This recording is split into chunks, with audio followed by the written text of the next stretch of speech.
Ah oui, baladi ya maillot chino de Bundesliga to elisusu pona ko pasola mpoke na biso. Mpoke na biso lelo ezali pona bande ko oyo bapesa ka ba conseil ya mabe. Alors yango biso ba maillot chino de Bundesliga to bi ke il faut ko loba eloko moko ya malamu. Alors ko sala ko ba ko tcha ba ranking na ba famille ya batute. Yango to ye ko to beta c'était.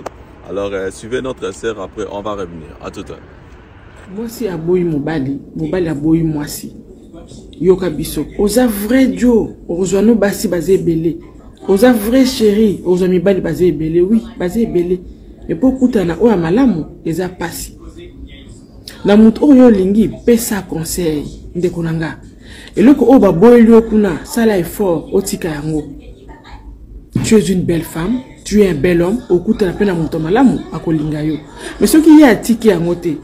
Tu crois que mobali nini oya koki koya kozwa mwasi oya za très impoli mwasi oya finga gena miso abato mwasi nina kolinga kozwa mobali oya balobi ke baboye po aza moyibi oya betaka basi oya za makambo makasi tokosaka bango pesa conseil ya malamu oui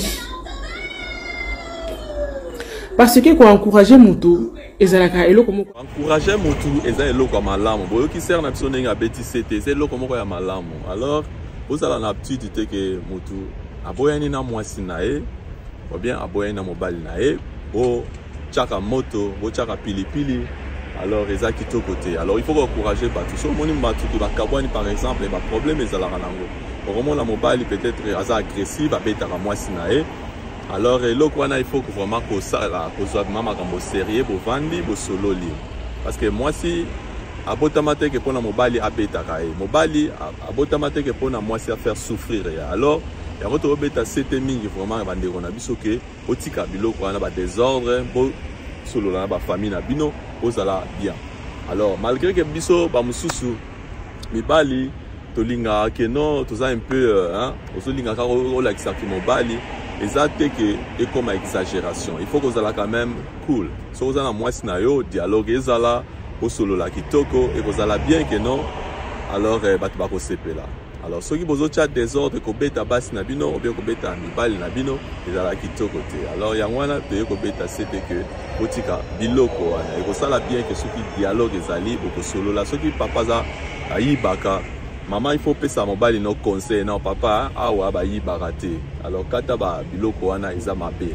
Maman, ko sala boyete, isa mabe. So ko sali boye ko sala boye. Alors wana boyo kana malambo. Vanti makambo ko sali analyse. Alors ko sala lo mo kitoko ke non bozwa conclusion, bo trouver conclusion na ma solo ko beta na moi sinayo.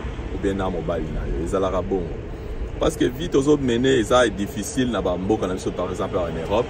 Batebele bakabwani pona ba makambo omona kaka mbongo bana omona kaka papa salaka te omona obie mama salaka te mama siko tant ba faire comprendre luka musala et comme boti ba incompréhension et continue kati soki moi si siko azo sala mobile azo sala te alors moi si akoyebisa papa luka musala ko vanda na ndako boyete ko liaka ba fufu mingi te luka musala et comme ba problème. Alors biloko na nyonso vraiment eza bien te eza na ona tina te il faut bon c'est comprendre na moi sinayo boyo kana papa okosala ngape na osala. Alors to osala ndeni yo ngana okipenda ku yo kipata kolia soki zangi ngana obakisa. Alors c'est ça que on toye ko beta c'était pona ko solo la masolo yango. Alors ezaki kitoko pona ko changer ba famille na biso ezala vraiment différent et ko respecter ba norme ya libala parce que libala ekomi eloko pamba na Europe omona lelo neti lelo na uti na nzela na moni tozaki na mwana na ngai tokomi place moko azolakisa nga ta bazobalana omona bango esengo babalani après dans une semaine bakabwani lisusu. Alors ezosala kitoko te yango wana vraiment libala ekomi nango eloko pamba lelo babalani lobi bakabwani lelo ba bisou oh manichat tout à tout moment mais lobby eloko moko ya malou ezati. Alors yango wana moni komo baise bato mpona kobala. Alors to changer bezaleli to sala to ce ne sera pas parfait. Alors mais to changer ezaleli alors to respecter ba norme à libala ndenge bible est commandé biso to sala. Alors ezaleli lo mwa kitoko au mona ke boko progresser nzamba opambola bino. Merci ezaki ya bino mayo jino de Bundesliga to ya poto beta c'était pour na ser na biso auta ko loba bateau bakota na ba famille ya bateau kopesa bato ba conseil ya mabe alors eza kitoko te. Merci, on est ensemble. Allah bien.